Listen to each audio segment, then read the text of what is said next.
किसान नौजवान मर जाए तभी ये सरकार किस लिए चलेगा, किसके लिए चलेगा? बहुत ईमानदारी के साथ बोल रहे हैं। अगर ये लड़ाई इस शिक्षा मंत्री को सुनाई नहीं दे रहा है, उस प्रधानमंत्री को सुनाई नहीं दे रहा है, जो प्रधानमंत्री 1.5 साल किसान बैठा राज रास्ते का ऊपर, 750 से किसान शहीद हो गए, फिर भी एमएसपी लागू नहीं कर पाए। फिर आज 2 साल 3 साल बाद फिर ट्रेड एग्रीमेंट साइन किए अमेरिका सामने और झुक चुके हैं अमेरिका सामने। ऐसे ही जो नैतिकता का प्रश्न आता है, जिसको लेकर आज ये जो शिक्षा मंत्री जिस ढंग से नीट का एग्जाम 3 बार लीक हुआ, उसका बाद में भी उन्होंने ना यही बैठे हुए छात्रों से बातचीत किए, ना इस्तीफा दिए, ना बरंग बोल रहे हैं ये आतंकवादी है। इस बात को कड़ी भाषा में निंदा करते हैं और चेतावनी देते हैं।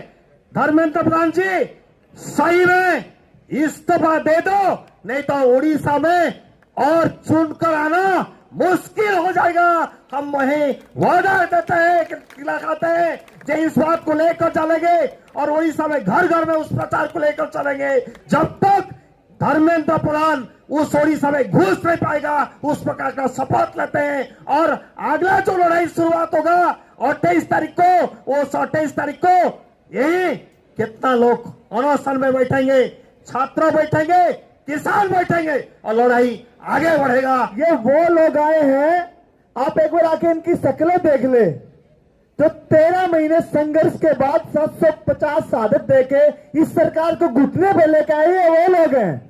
एक बार आए, एक शक्लें देखो इनकी, आओ सुनो इनको। 5 लाख सदस्य जिस संगठन में हो और उन्होंने आपके इस आंदोलन को समर्थन दिया है, तो ये हमारे लिए बहुत बड़ी बात है। इसका मतलब है कि जो जड़ें जंतर मंतर पर लगी हैं, अब इनकी टहनियां आसपास के राज्यों में फैलने लगी हैं और निश्चित रूप से पूरे देश में हम एक संपूर्ण क्रांति, एक मूल क्रांति की तरफ बढ़ेंगे। साथियों, आज आपके बीच वो व्यक्ति समर्थन देने के लिए आया है जिसका पूरे हिंदुस्तान में जहां जहां संगठन है, उसका एक एक कार्यकर्ता आवश्यकता पड़ने पर आपके यहां आने का काम करेगा। जो किसान की आवाज उठाते हैं और इस देश में 3 काले कानूनों को जिस व्यक्ति ने वापस कराने का काम किया, वो आदरणीय सरदार गुरनाम सिंह चडोनी है। साथियों, ये जो आंदोलन है ये घर घर तक पहुंच चुका है। सोशल मीडिया के माध्यम से जो 10-12 साल का बच्चा है वो भी कॉकरोच पार्टी को जानने लगा है। और आपने, इस टीम ने जो हिंदुस्तान के अंदर इस सरकारों के खिलाफ जो आक्रोश है उसे बाहर निकालने का काम किया है। बहुत लोग त्रस्त थे, लेकिन एक प्लेटफॉर्म की आवश्यकता थी, वो प्लेटफॉर्म आपने देने का काम किया है। आप उसके धन्यवाद के पात्र हैं। साथियों, जयप्रकाश लोहिया जी ने कहा था, जिस देश की सड़कें सूनी हो जाए उस देश की सरकारें जो होती हैं वो तानाशाह हो जाती हैं। आपने उन तानाशाह सरकारों को सबक सिखाने के लिए रोड पाने का काम किया है, उसके लिए आप धन्यवाद के पात्र हैं। आज किसान परेशान है, आज हमारे स्टूडेंट परेशान है, हमारा जवान परेशान है। कोई भर्ती ऐसी नहीं है, नीट की भर्ती नहीं है, बता दो कौन सी भर्ती ऐसी है जो सफल हुई है? 1-2 पुलिस की भर्तियों को छोड़ के। या तो पेपर लीक होने का काम होता है या कोर्ट में केस होने का काम होता है, कोई सी भर्ती कंप्लीट नहीं होती।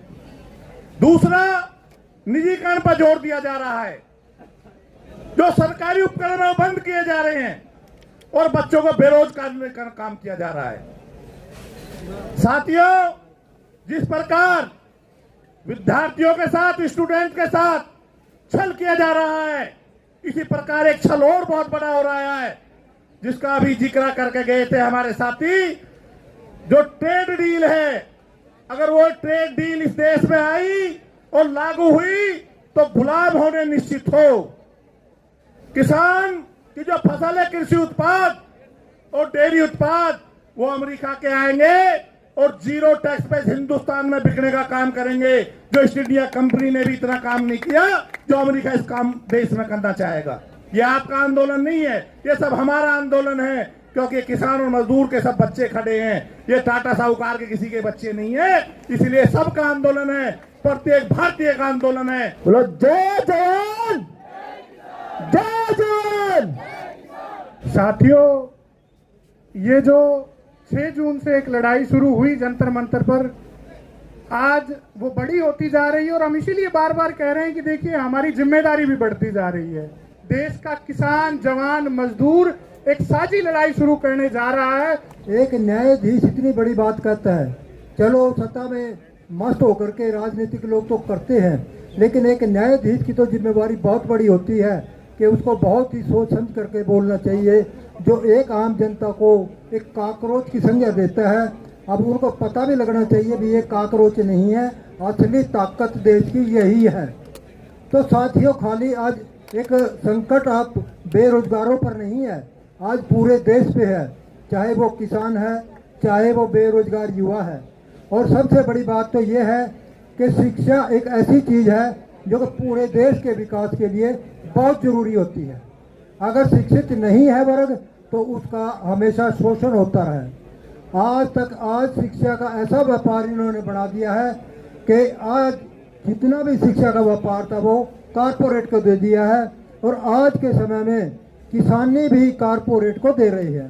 बाकी तो चीज जितना था मैन्युफैक्चरिंग वगैरह वो तो दे ही दिया था, लेकिन जो बेसिक चीजें थी, शिक्षा और किसानी, आपकी जो फूड सुरक्षा थी, वो भी आज ये कारपोरेट को देने जा रहे हैं।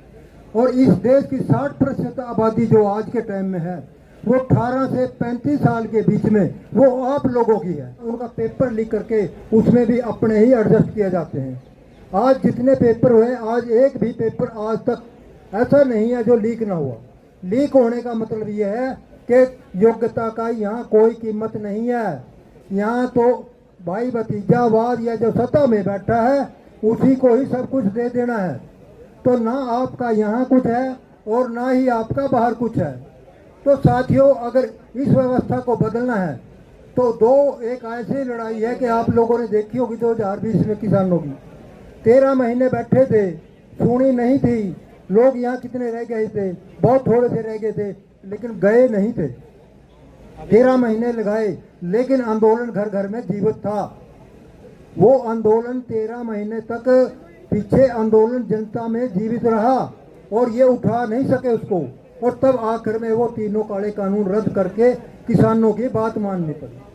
अब ऐसे ही ये है आपका, जैसे नेट का न कह लीजिए या एजुकेशन का, अगर ये भी आंदोलन अगर आप चला सके तो इसको मानना पड़ेगा। भले जंतर मंतर पे कम आदमी आए या ज़्यादा, लेकिन आपका संदेश हर घर तक जा लिया है।